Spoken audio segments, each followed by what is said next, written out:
નરોડાની કેસર વાટિકા સોસાયટીમાં ચેરમેન અને તેના 3 શાગરીતોએ મળીને પિતા પુત્ર ઉપર જીવલેણ હુમલો કર્યા હોવાની ઘટના સામે આવી છે. નરોડામાં કાયદો અને વ્યવસ્થાને પડકારતો બનાવ સામે આવ્યો છે. Story report by Vikramsinh Jhala, Naroda. શું થયું છે? તલવાર કોને મારી તમને? સોસાયટીનો ચેરમેન છે. હા. ચેરમેન કઈ સોસાયટી? આદિ કેસર વાટિકા સોસાયટી. હા.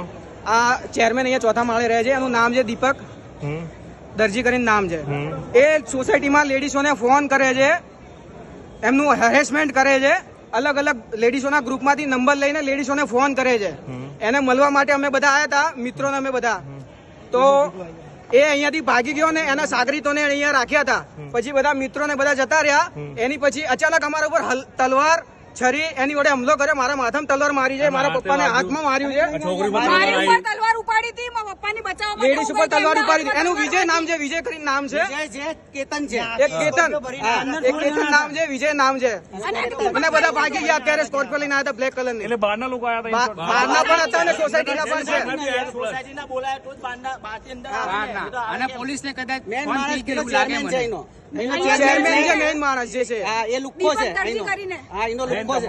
એ લુખ્ખો છે. અહીંયા એ દીપક દરજી ઉપર 4 થી 5 કેસ છે ઓલરેડી.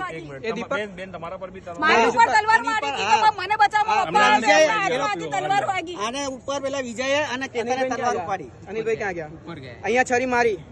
આ વિજય નામ છે. એનો છોકરો છે, દરજીનો છોકરો છે, દીપક દરજીનો છોકરો હતો. એ દંડાઓ પાઇપો લઈને આવ્યો હતો. એની સાથે બીજા પણ હતા. સોસાયટીના મેનેજમેન્ટ વાળાની બધા છે. જો આ ભાઈને તલવાર મારી, તમારું બતાવજો. આ ભાઈને તલવાર મારી છે.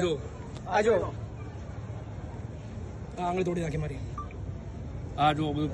અમે બધા શાંતિથી ઘેર જતા રહેતા.